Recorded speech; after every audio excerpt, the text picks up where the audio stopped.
Welcome along to this episode of the Lifting in Life podcast. I'm Cam, I'm the host, and today I have the privilege of chatting to Gido, maybe more well known as Gido's Fishing Adventures. If you're not familiar, Gido is a fisherman from South Australia who creates some epic YouTube videos. Now, he's not really what I'd describe as a typical fisherman, because he also has the unique skill of being a rock climber as well. So in a lot of his videos, he's abseiling down cliffs to get to his fishing spots. So in this episode, we chat about how he became the person who he is today and his unique set of skills, from the rock climbing to the fishing, and then obviously being able to capture it on video as well. We also discuss his epic fishing missions and some of his not so epic fishing missions. And then he also shares some really good advice on how to turn your passion into a profession, if that's something that you're wanting to do. And if you can, I would recommend watching this episode on YouTube or on Spotify, because I have included quite a few clips from Gido's footage. So when he's telling a story, you can see exactly what he's talking about and have a bit of context, and also see which video it is too, because I've included the video that I click on to get that footage. As always, I appreciate you tuning into the podcast, and any support you can show goes a long way, and it helps me keep getting these awesome guests on. I hope you enjoyed the episode, and remember, you make you. Cool. Gido, we're live, man. I appreciate you coming on today. Since I've been in the UK, man, I've been enjoying watching your videos. I'm landlocked in Manchester, so I feel like I can fish vicariously through you. Yeah, cheers for having me on, man. No way. When I say that, there's no way I would be dangling off a cliff or doing anything as crazy as you, but hey, that's all right. Yeah, I mean, everyone has their way that they like to get out and experience the outdoors, eh? Yeah, Different levels for everyone. Yeah. Not everyone's abseiling off the cliff, you know. Speaking of, you have this very unique set of skills. You know, you obviously fishing, that's your main thing. You're good at fishing, but then you also, like we already alluded to, you do it off the side of a cliff, and then you also add in the dynamic of filming it as well. Yeah. So where did you first start on this kind of journey that you found yourself in now? What did the start look like for you? Uh, Probably not so much with the fishing. Like, I always fished a bit as a kid growing up, but I was more of an outdoorsman. Like, I did a lot of hiking and camping and that, and then I got into rock climbing when I was 18. And that was my main hobby for a long time, probably close to a decade, or, into my late 20s before I added fishing to the mix. Mm-hmm. And I also have always enjoyed playing around with a camera, taking pictures and a bit of filming here and there, and I just sort of threw it all in together. I actually got spotted on the side of a cliff when I wasn't making videos or anything, and they took pictures and put it on Facebook, and we exchanged phone numbers by yelling at each other because I wanted a copy of the picture, and they told me it had gone viral when they uploaded it. I wasn't on any social media at the time, and that's kind of where the light bulb went on, and I went, oh, there could be something in this. So that's where it all started. Oh man, that's interesting. So what were your first like videos like when you decided to become a creator? What did that look like, in trying to combine those skills? I could imagine it might have been a bit clunky at the start. Like what It did was the very clunky, yeah, just bits and pieces slapped together. My first videos were probably like me just getting bits and pieces from various trips and like all the little highlights and putting them into a video.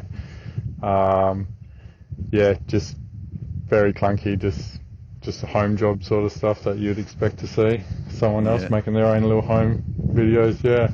Yeah. At what point did it kind of, I don't know, gain a bit of traction and you realize that, it could become something? Probably after I'd been doing it for between 6 months and a year, and I eventually had my YouTube channel become monetized, and I saw a trickle of income. Yeah. And I was like, oh, look, I earned my first $5. I could go buy myself a coffee. But then, Yeah. yeah, it slowly progressed to the point where, there was a couple of $100 here and there. And I thought, let's just put a bit more effort into it and see where we can take it.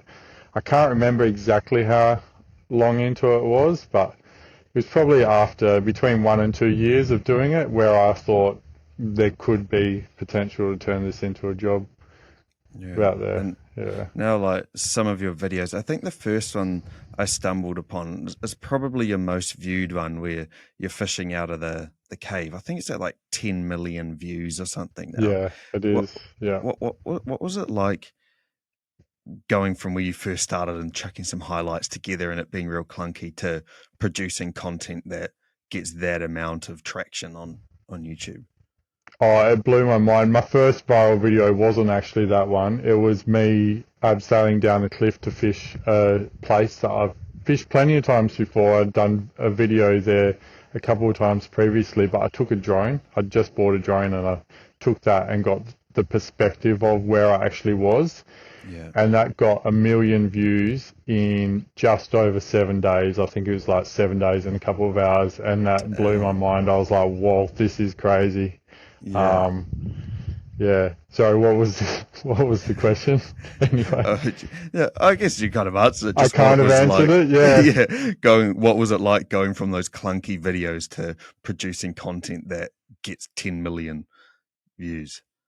Yeah, it was just realizing what YouTube wants, I guess, and trying Mm, to go out and target that. Still doing what I want to do, but trying to add in just those perspectives or that sort of video, just the storyline or whatever that will make it take off. Yeah. yeah, man. And when it comes to your fishing and deciding on what spots to choose, how do you determine where and when you should fish? What are the conditions or the factors that you look at?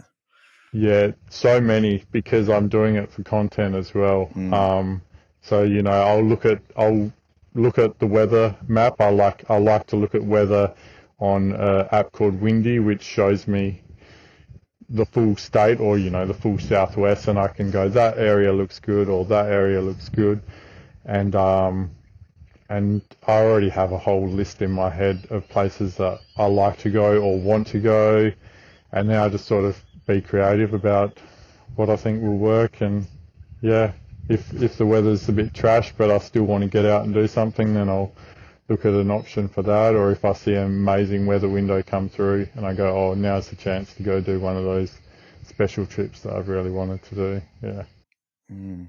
That is interesting, the dynamic of filming it as well, because setting out for, like, say, a multi-day fishing trip is probably complicated enough without also having to lug all your camera gear and stuff along. So how does having to film the fishing trip change the dynamic of the trip?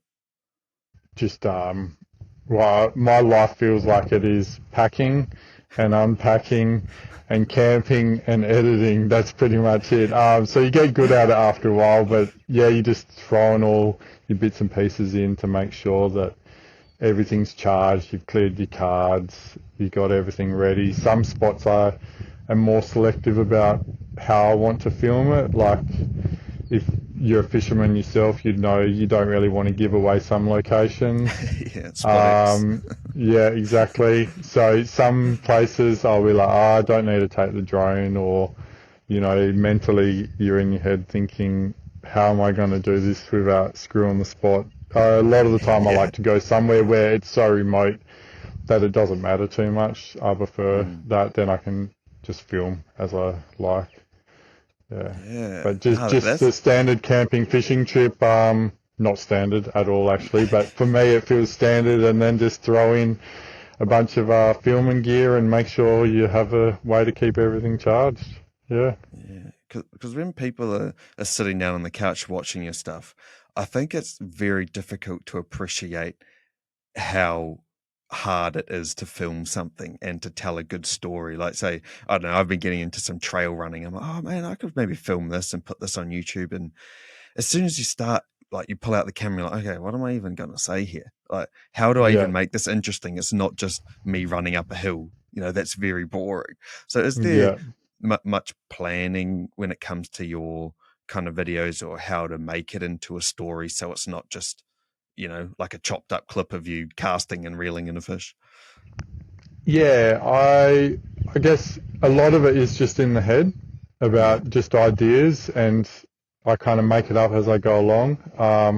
I probably should have notes, which occasionally I do write. That would help. Yeah. Just for those, specific shots for bits of B-roll and stuff like that, just to help to bring everything together. Yeah.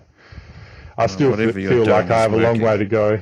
Yeah, cheers. I still look at other people's things, and sometimes I put out something that I'm pleased with, and I think I did a good job. And a lot of the time, I'm like, it's a bit slapped together, but you just got to put stuff out sometimes. So And that's on the scale of your slap together as well.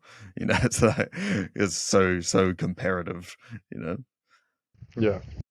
What do you think has been one of your most epic fishing missions that you've gone on? You've done so many. So maybe while you're thinking, some that I can think of. I was watching that where you're going for kingies off the cliff and you ended up catching one with the carabiner. I was wondering what Oh, your profile picture was. I was like, why has he got a carabiner by the kingies mouth? And then I yeah, yeah, finally came across the video. I was like, whoa, what yeah. I would that thought be up that there?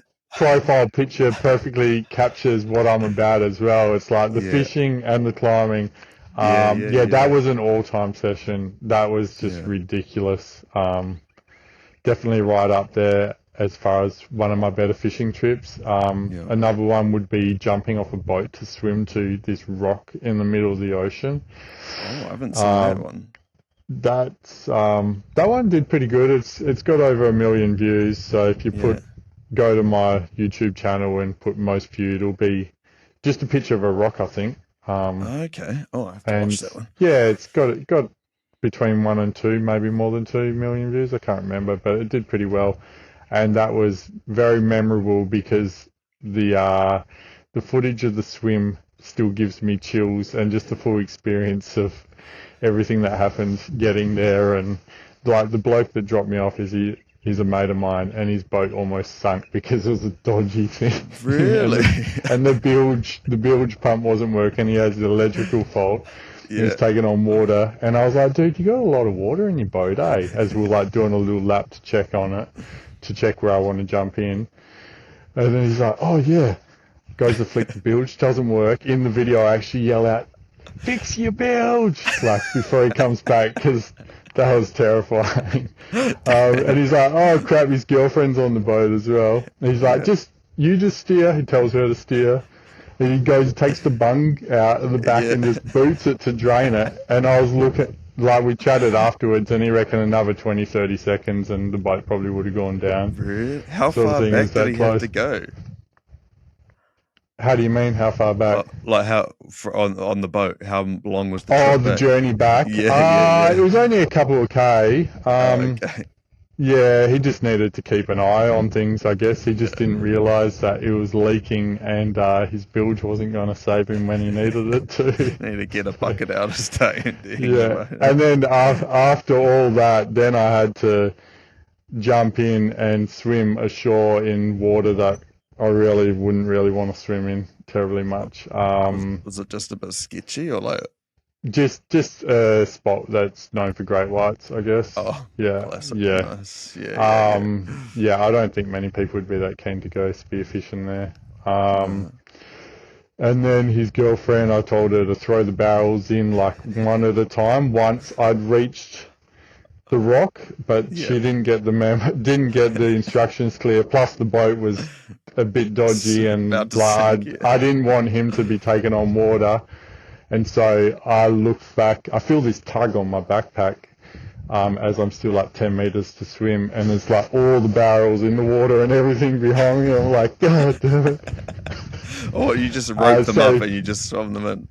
yeah, that was the Yeah. idea. So I had like 30 or 60 meters of rope to the first barrel, and then another 30 to the next one, and then the esky, and then the rods, like everything in a big tether behind me. Yeah. Because it was pretty hectic to get on there. When you see the footage of me like climbing up barnacles in whitewater and that. Oh, Yeah, man. that was definitely a memory. Yeah. Yeah. Did you end up catching much And I of like? caught a couple of good fish. Yeah. I lost a lot of groper there. I imagine you could do a lot better, but I caught good fish, and like the place that I spent the night was pretty mind blowing, just up on top of this rock in the middle of the ocean. Yeah. Oh, damn. Yeah. I can't believe I haven't watched that one. I need to. It sounds epic. A lot of spoilers there, but. Yeah, sorry. And, what do you get out of spending this time alone in the wilderness? Do you think you're out by yourself on these sometimes multi-day missions in these super remote spots? I assume most of the time you probably don't even have reception. So what do you think you get out of being in these remote spots by yourself? Oh, I don't know. I enjoy it most of the time, just the solitude, but there are definitely times where I feel like I would enjoy having a mate with me as well. Yeah. Yeah, just the fact that you're on your own, you can go do whatever you want, whatever schedule, whatever ideas you want to do. Just enjoyable to, yeah, have your own agenda and do whatever you want while you're out there. Yeah. It's Yeah. surprising where you get reception as well, though. These days, there's a lot more reception, like unless you're down the side of a cliff. So I normally send my wife a message or two, let her know I'm still alive and Still alive, yeah. and going well, and that. Which is, it's nice to be able to have that little bit to check in, and Yeah. have some communication. I've spent a fair while with no reception and that before, and it does get to you after a while. So Yeah. I prefer I to have a just little think, bit at least every couple of days. yeah, it's so easy now, like just to sit there scrolling your phone or whatever. Do you think because you spend so much time in those kind of places, you don't have much of a tie to your phone and stuff like that? Oh, I have to be careful. I still will find myself wasting too much time on my phone. Um, but I definitely prefer not to. So I just try to put it aside, stay off Mm. social media as much as I can. I don't think anyone's immune to getting sucked into Okay. that, really. Yeah. Um, but I definitely try not to spend too much time on that if I can, yeah. But especially as a And here I am making creator, my yeah. exactly. I was about to say, here I am making my living, making my income Yeah. from social media. But yeah, I try to not spend too much time on it if I can. Definitely. Well, that would be the catch-22 about it, because you being on your phone is also work at the same time, whether you're like, I don't know, responding to comments or seeing like interactions or how a video's going. So I could imagine it's a Yeah, like a fine line between you getting sucked into it versus you just interacting with people that like your stuff. yeah, definitely. You gotta. I'll put out a video or something, and I'll check in a little bit initially, try and reply to a few comments, but then I'll just try and leave it and let it do its thing. Early days, I Right. used to be onto it a lot more and just reply to heaps more people and all that. But these days I try and just step back a bit more from it. Mm. It'd Yeah, get unsustainable, I assume, at some point too, right? Like as the yeah, channel definitely, grows, there's no way you can reply to everyone. exactly. Yeah. So if that one was one of your most epic missions, what's the opposite? What do you think has been one of your most disappointing trips you've been on? I've done a few trips that haven't turned into videos. Oh, true. I did one with my mate Dane where we did a huge hike into a spot that normally produces really well. It's like a Yeah. 3-hour hike. We caught nothing. I think we might have caught a salmon or something, but we're expecting to catch a few jewfish or a couple of decent fish. And then it was just stinking hot. The flies were absolutely atrocious. So in the middle of the day, we just hid from the sun for a Yeah. while, and then got up, fished a bit more in the Arvo, and I was just getting over it. I'd kind of had enough. And then I actually got a message from my wife a bit later in the evening saying her sister's gone into labour and she wants to go do Oh, that if I can come look after the kids. So I was like, oh, it's a that's a dud pretty good mission. excuse. Let's just hike out of here. So we did the grueling hike out in the dark, and nothing ever came of that mission. It was just one of those ones, putting Yeah. some K's in the legs and nothing else. Nice walk. Yeah. Yeah, Your that's mate it. Dane is quality, by the way. I enjoy the Yeah, videos when he's in them. He is so funny, man. Like that yeah, he's a Kingy top video bloke. where you guys are like just chucking anything in and the Kingies are going for it. That's He so gets funny. so enthusiastic about it Yeah. as well. I love it. Yeah, Yeah. He adds yeah, like a funny dynamic, I think, to the yeah, videos. Whe- fully. When when a trip doesn't quite go to plan or like you're not catching anything, where's the mindset at? You know, do you start to like question whether or not you should stay there longer? Should you go back early? Like, how do you mentally approach that when you, I don't know, spent quite a bit of time planning on where to go and how to film it, and then it doesn't work out? Yeah, definitely. It becomes, I guess, a bit of a mental game of trying to figure out if I stick it out, come up with another idea to make the trip work, or just pull the pin on it, or just try to catch a few herring and pretend that I'm happy with that. Yeah. Um, yeah, I definitely go through that a fair bit on trips. I mean, you can't catch good fish every single time you go out, and you just Mm, try to find a way to enjoy it for what it is. That's mm. what I try to do. I mean, I need to make videos these days, so you just try to make something of whatever it is and go with that. Yeah. Yeah. Does that add an element of pressure to going out? Do you think that's, it's not necessarily like heaps of pressure or stress, but does it add some kind of element of pressure to it? Yeah, it definitely adds a bit of pressure. Yeah. Yeah, yeah. It sounds funny, having pressure to go out on a successful fishing mission. It sounds Yeah, like fully. so ironic. Yeah. I know. It's different, eh? Very different. Yeah. And when it comes to fishing, I see you bought a little boat recently, and you're often on a Yeah. kayak. What Yeah. what about, how do you find the difference, or what's the preference for land-based fishing over boat fishing? Would you say, I mean, just judging by your content, I'd say you prefer it, but would you say you prefer it or?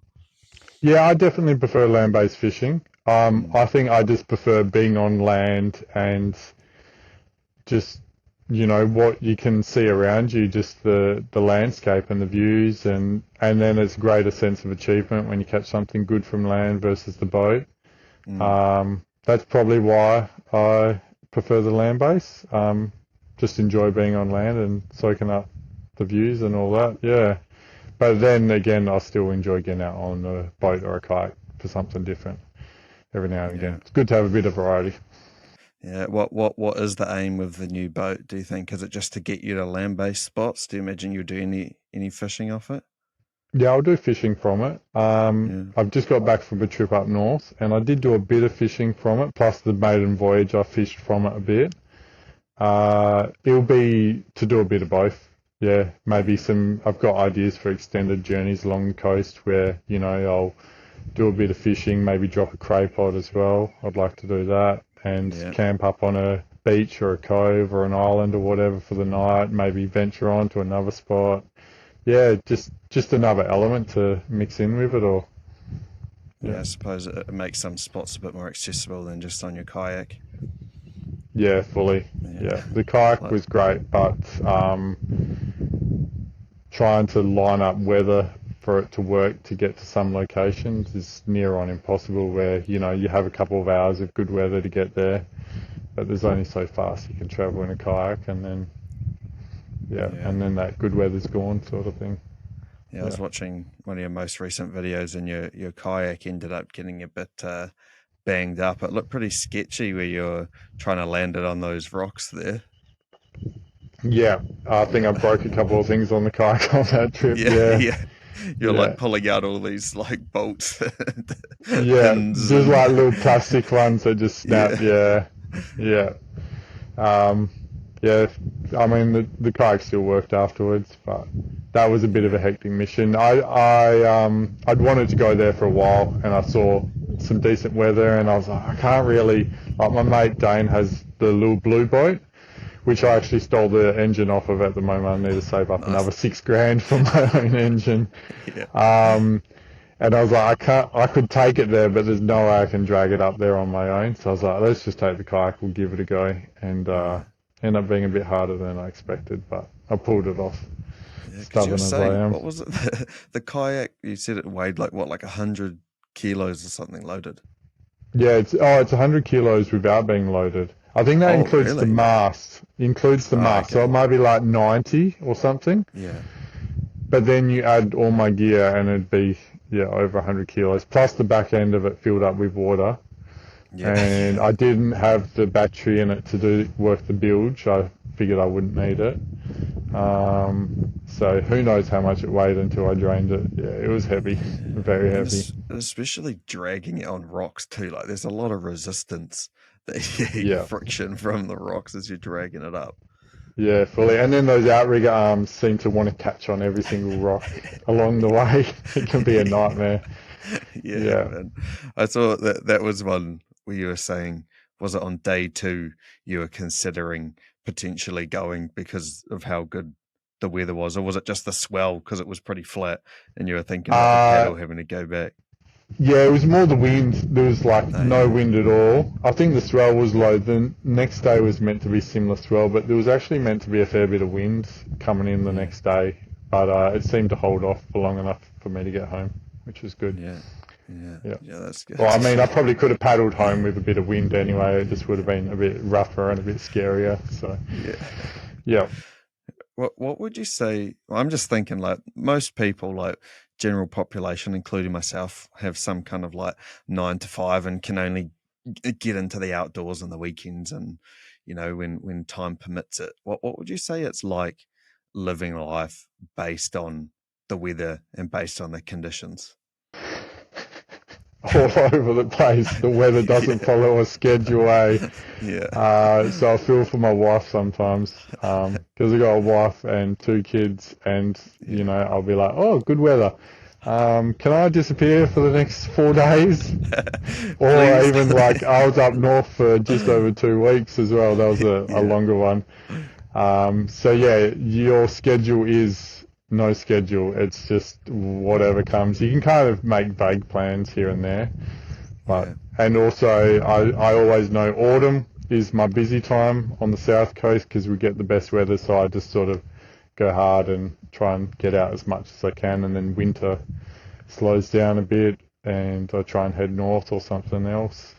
mm, But that's about as far as schedules go. Yeah. yeah, yeah. What would your advice be to people who are maybe wanting to pursue a similar thing? Like they watch all your videos, like I'm probably one of them, quite envious, like down this guy lives a cool life. What would your advice be to people who are maybe wanting to do something similar to you? Um, Probably just I mean, if you enjoy making the videos and getting out and doing whatever you're doing, that's a good start. Make sure that you're actually doing it because you enjoy it, and Mm, find a bit of a niche. I mean, I was lucky enough to have the niche in that I was a rock climber first, and so I was already doing it. I didn't even go to do it to make videos. I was just doing it yeah. because I wanted to. So yeah, if you're already doing it because you want to, or if you can think of a niche that might be different and someone else hasn't done before, things like that, just to set you Yeah. apart. Yeah, That is kind of the thing, it seems, at least with content creation, is that you, you can't necessarily just copy what someone else does, right? You already have to be sort of passionate about something that yeah. like you then turn that into your content or you turn that into your thing. It's not like, oh, Gido abseils off a cliff. I'm going to go to my local rock climbing gym and learn how to rig up some ropes and start fishing Someone off a did cliff. that. Oh, Someone did shit. that recently and started copying my stuff. But anyway, I won't start talking about that. But yeah, that has been done where I've had someone try and go copy what I do. That's but, interesting. But I would but say yeah, like you're the niche though, like when it comes to yeah, content creation, like you could do all the exact same things that you do, but at the end of the day, like you're still the niche. Like people watch your stuff because it's you creating it, not just necessarily because of what you do. yeah, yeah. Yeah. I've sort of created a bit of a name for myself in that, I guess. Yeah, Oh yeah. Yeah. I yeah, feel like you've done enough crazy stuff to have really cemented your name in the rock fishing kind of scene. yeah, yeah. It's crazy to think that, though. Yeah, But I guess it's true. I just feel like a normal dude that enjoys getting outdoors and going fishing. Yeah. Yeah, that's like inspiring, I think, and I think it's so easy to imagine. So, like when I reached out to you to come on the podcast, I didn't even think you'd reply. I was like, "Oh, this dude will get so many DMs. This will probably get swallowed up, and like he won't even see it." So like, I was so stoked when you even replied, and we managed to do it. So it's so easy to perceive, big content creators like yourself as being, I don't know, different to you or different to other people or something like that. But at the end of the day, you're just another person, right? Exactly. Yeah. Just another bloke. Yeah. Yeah. I try and reply to most people. I mean, sometimes I don't have the time to reply to Mm, everyone, but yeah, I normally put in the effort to at least acknowledge that I've seen someone's message. So, mm. Oh, and yeah. people would be so appreciative of that. I think it's so easy, like when you have big platforms, for stuff just to get swallowed up. Yeah. Often stuff just gets thrown into my spam folder or something as well, and I normally don't bother going in there. But every now Yeah. and again, I have a little look and delete most of it because most of it is spam and garbage that I don't want to Yeah. see, and pick out a few poor people's messages that somehow got sent there and be like, Yeah. oh, sorry, dude, I see your message. My bad. Yeah. Yeah. In terms of setups when it comes to like rods and line and reels and all your kind of tackle and setup, how do you determine what to use and like what to take with you on specific trips? It will be to do with the location, I guess, and Mm, what I expect to catch. If I'm going to an island or a bit of coastline that I know is really sheltered but potentially will have big groper, then I'll pack the fly rod or the heavy fly rod, which is a 10 to 12 weight, because I want to target them. But if I'm dangling off the side of a cliff, I don't bring any light gear unless it's to catch bait, or maybe I'll bring the light gear just to catch a few small things, but normally I just pack the heavy gear because then if you get something decent, you have a chance of landing it, and if you don't get something decent, then at least it's easy to just winch up and land it. Yeah. So yeah. it depends on where I'm going, and yeah, if it's cliff, if it's sheltered, if it's yeah, different things like that. Yeah. 'Cause I could imagine when you have so much equipment, it would be like a matter of actually narrowing it down. Like I imagine most people only have, a couple of rods and a couple of reels. So it's like, oh well, I'll just take this again. But when you have Yeah, so many, I normally take too much fishing gear as well. I'm like, just in case, you yeah, never know, I might. And I fall into that, packing too much gear, and then it just sits there for the whole trip and you never bother to use it. So, yeah, yeah. 100%.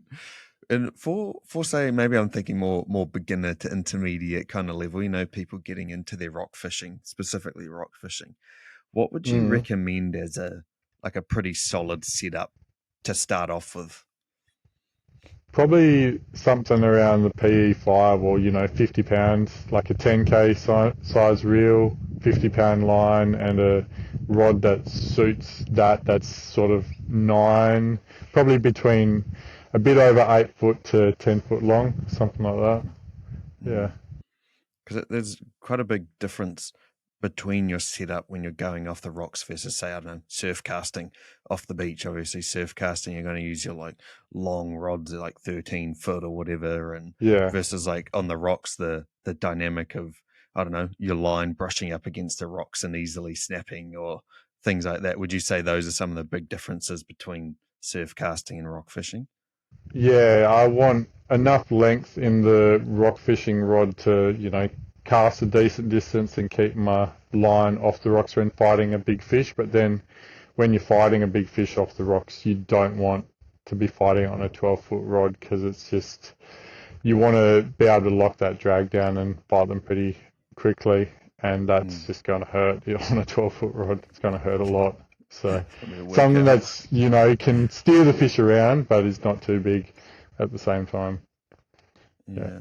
Yeah. What typical kind of like price range do you think those things would fall under? Like what do you like how much do you reckon you'd have to spend to have a half decent rock fishing setup if you were to start out? Um, I have to think for a while because I I honestly haven't guess you had to could get buy stuff fishing gear for a second little hand. while. Yeah, Yeah, you could buy. I mean, I'd say 500, yeah, between 500 and a grand would get you a yeah, decent setup. You probably could get something a bit cheaper, but for a rod and reel that's in that weight range, the 10k size reel and a 50 pound or PE5-ish rod, you'd mm, be hard pressed to get something under $500 that's actually worth using, or decent. is going to last for a while, unless you buy second hand. Yeah. Yeah, yeah. Because I used to surf cast quite a bit back in Whakatane, like ages ago when I was growing up in New Zealand, and I moved to Wellington, and I didn't like go fishing for ages, and then I don't know what it was, but something spurred my motivation to want to get back into it, especially like there's quite a few rock spots around Wellington. And I was just looking on Yeah. Marketplace, and this dude was obviously just wanting to get rid of some of his fishing gear. And I ended up buying like, I think it was like 3 rods and 2 reels for like a few $100. I don't know if he was moving away and he was basically giving it away. But I Yeah. just messaged him, and on that day, he was like, "Can you pick it up today?" I was like, "Yep." Just like Sweet. boosted it to his house. So yeah, you could definitely get some good bargains. And then I was like, oh, "Okay, I'm actually getting into this now. Like go into hunting and fishing. Like actually get something, half decent. When okay, I'm actually kind of committing to this now." Yeah. Yeah. There's some good bargains to be found on Yeah, Marketplace for sure. Yeah. yeah. I'm No, you've always on there already. looking for a 30 Yeah. horsepower outboard at the moment. Yeah, I just can't find any scrolling good bargains at the moment, but you never know. Otherwise, I'll just Yeah, buy brand new. But just got to be yeah, patient, or maybe that's your justification, right, for buying brand new? Because you're like, well, I tried to buy one second hand. yeah, that's That's the it. logic. Yeah, it's hard to find what I want to pop up secondhand because I think they're just sought after, so no one wants to Yeah. sell them. Yeah, I'm just got. I'll True. shuffle to the side of it Yeah, yeah, because the sun's slowly. There we go. yeah. So you've already alluded to it a few times that quite a few of your missions can be pretty sketchy. I feel like if anyone's watched one of your videos, they probably agree that it's pretty sketchy. What does Yeah, the element of safety look like in your kind of, I don't know, profession or the stuff that you do? Do you carry, I don't know, like a PLB, like a locator beacon or I do. Yeah, so I yeah. carry a EPIRB or PLB or whatever you want to call it. I actually want to get a little. I think it's called a Garmin InReach Oh Mini. yeah. That Yeah. it's virtually the same as a PLB, but then you can send messages via satellite. Yeah. So I'll probably upgrade to that at some stage for like extended journeys with no reception. And then depending on where I'm going, there'll be a harness and rope and climbing gear if I think that I'll need to anchor myself, and a PFD Yeah. if I'm fishing off the rocks. Yeah. So, Yeah, and because then I'll let my wife or let a mate know where I'm going, when I expect to be back, all those sorts of things. So, yeah. yeah, because when I watch you on these solo missions, like when you've paddled out or something ages away and then you're dangling off a cliff, I was just wondering, like, I wonder what you do if like something doesn't quite go to plan. So it sounds like you got a decent safety net there. Yeah, I try to have a good safety net because if things go Yeah, wrong when you're dangling off the side of a cliff, they tend to go wrong in a big way.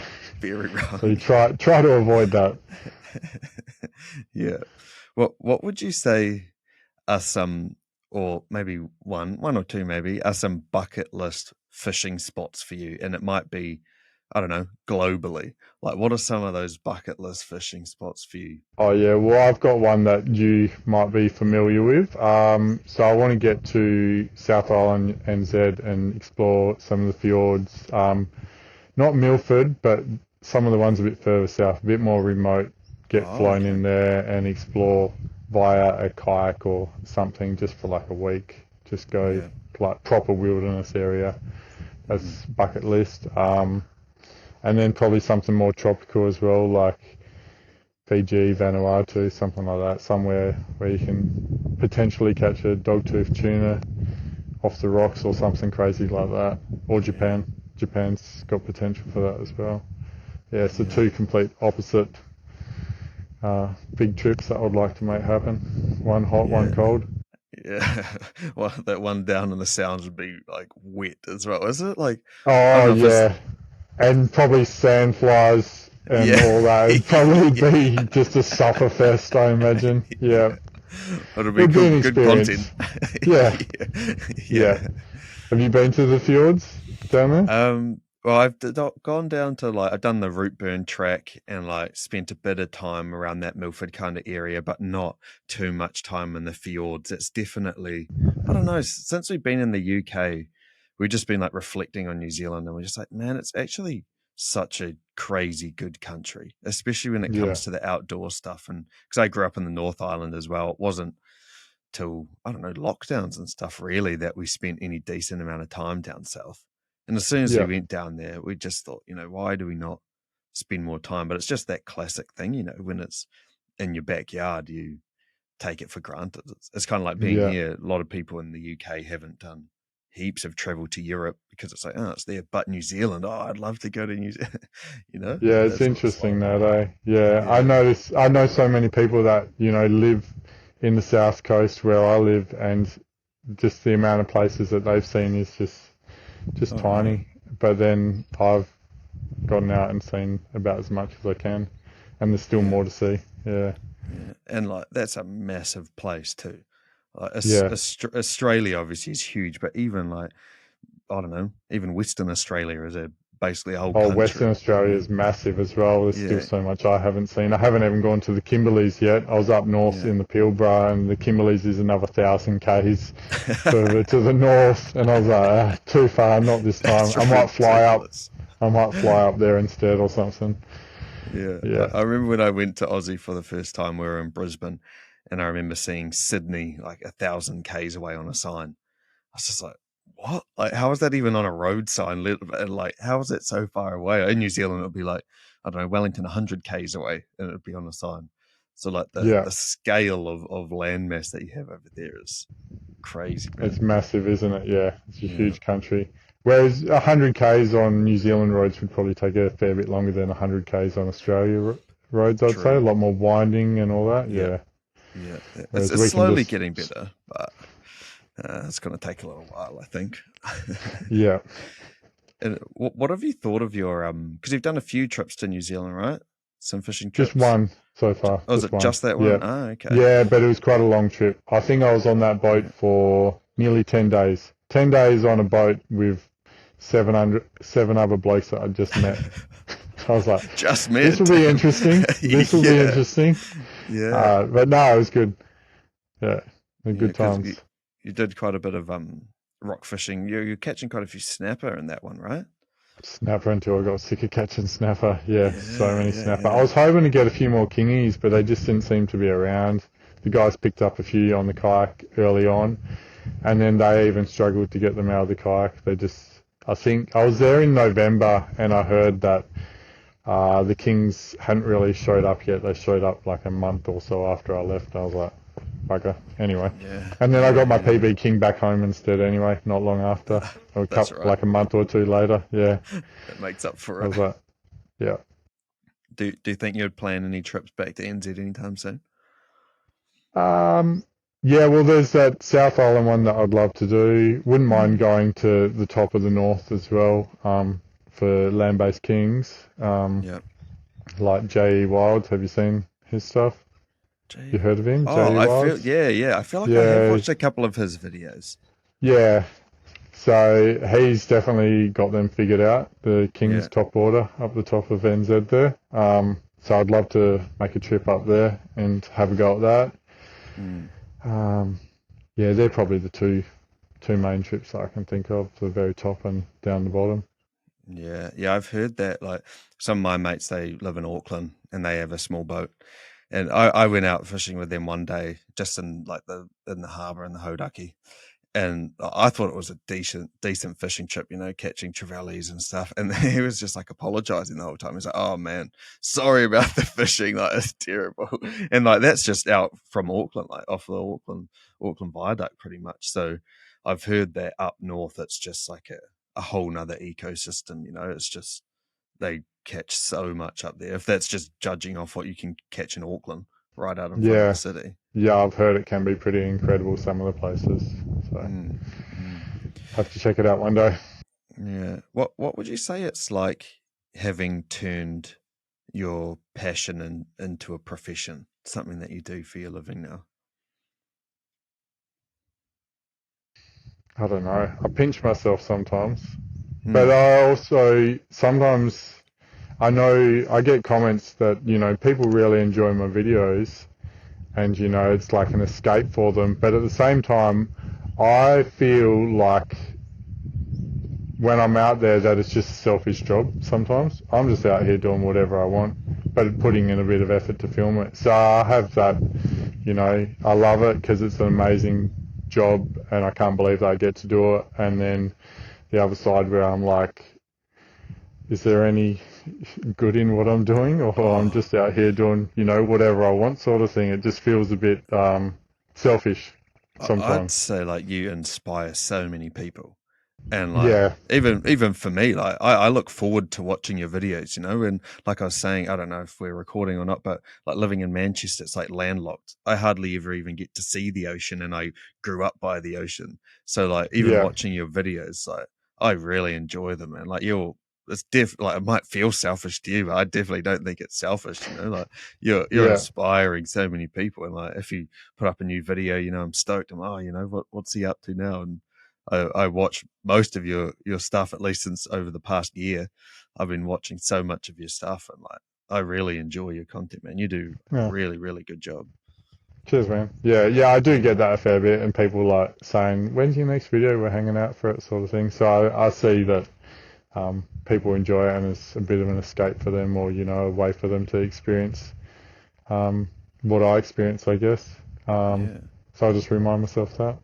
yeah, Yeah, and you could be inspiring other people who want to pursue. Maybe yeah, it's content creation. Say I'm doing a podcast, and like seeing your journey and hearing about your journey kind of inspires me. I'm still in that very much starting out phase, trying to grow something. So like to hear that your first videos were very clunky and not that great, to seeing the content and the brand, or the whatever you want to call it, audience or whatever that you've built. It's super inspiring from a creation kind of perspective.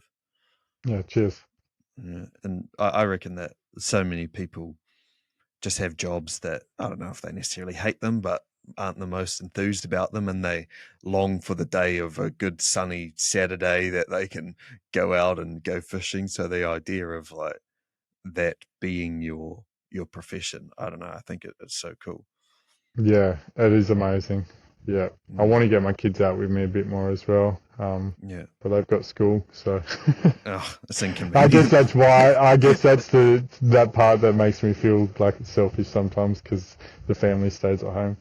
Yeah. But I do drag them out every now and again. So But yeah, imagine like growing up with a dad who is like just following his passion, and you see him like living life on yeah, his own terms, not coming home from a job that he hates and complaining about the drama at work and like being frustrated. Like you're literally following what your dream is. I feel like you might yeah, fully.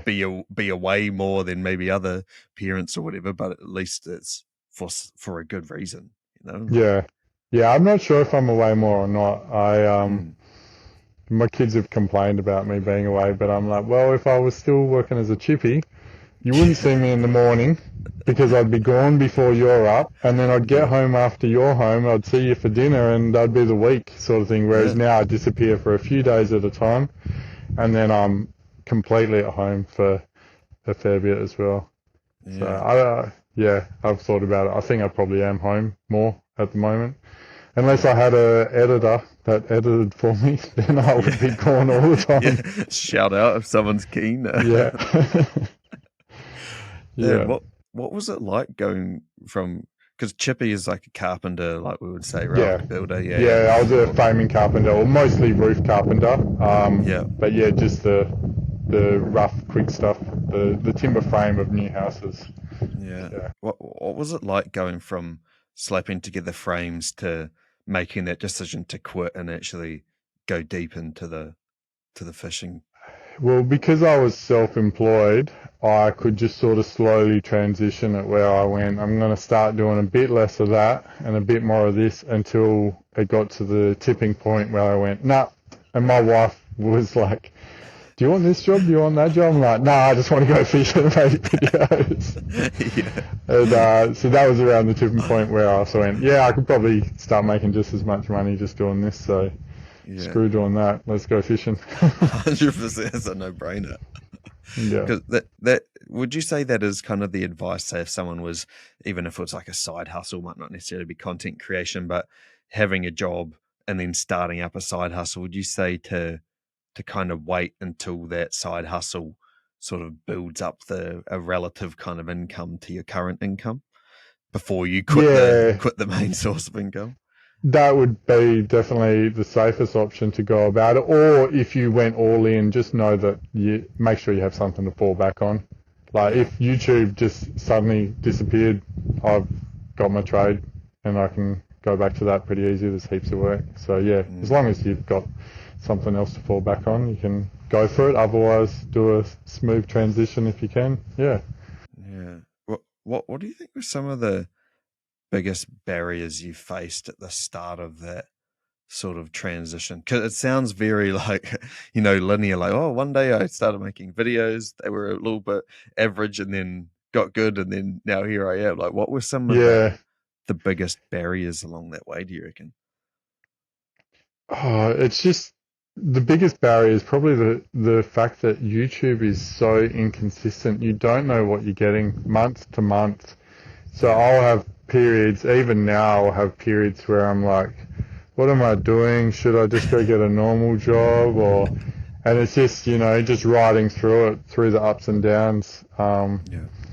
I tend to find just after Christmas or it wasn't so bad this year because I think I've built up to the level that it doesn't hurt so much. But that's normally the build up to Christmas is like income is better because of ad revenue, and then it just drops, and I have a few months where I'm like, oh, maybe I should just go back to doing normal work. So it's just riding through it and keeping at it. Yeah. I suppose like that's when, like, I don't know if you'd want to label it as like self-doubt or something, but I could see how Yes. you could Yeah. potentially question what you're up to. But that would be like any business, right? Like any Yeah, business is for going to sure. go through those fluctuations. Yeah, definitely. Do you think you'd ever consider coming out? I don't know if you'd want to say it on a podcast, but coming out with any of your own products? Like, would you want to come out with, like, I don't know if it was like a rod or anything, but anything like fishing product related? I've definitely thought about it. I've thought about making a few products here and there, or just merch as well. Like I have done a little bit of merch, but at the time, like, I made a bit of money, but for the amount of effort, I was like, oh, found it hard to justify doing it. Yeah. I would like to try it again and that, but it's just, committing to putting the time and effort into doing it properly. And also, the reason why I guess I didn't progress anymore with my merch is I wasn't happy with my brand name, or I didn't have a proper brand name really. So I'd like to come up with a bit of a brand name, and then it can grow from there. Yeah, I mean, Gido's Fishing Adventures is the channel name, but I don't really feel like that's a brand name. I need to have something else that works with that though. Something like Salty Crew. Like, I think that's like such exactly. a cool brand name, Yeah, I get what you're saying. Yeah. No, that makes sense. Can't take that one. That one's already stolen. What's quite close to that? Yeah, and maybe before we wrap it up, what is coming up on the cards for you? Have you got any upcoming plans or any big trips coming up? Give me this one. Yeah, that's weird. Your screen is stuck on vertical and mine's gone horizontal for some reason. I don't know what's going on. You're sideways for me too. Am I? Yeah. Okay. No, that's all right. We've only got another 5 minutes or something. We'll be all right. Yeah. So the question after all that, anything coming up? Yeah. Well, at the moment, I am stuck behind the computer. I will be for a little while, because I've got over a terabyte of footage from my trip north. So Damn. yeah, I normally, a trip away is normally like 256 to 400 gigabytes of footage because I film the whole time. So Yeah. there's so much that just gets deleted so you don't miss the hookup sort of thing. But yeah, I will be flat out editing for a while. If there's any good weather that pops up down here on the south coast, I'm keen to get the boat back out. There's a few trips I want to do.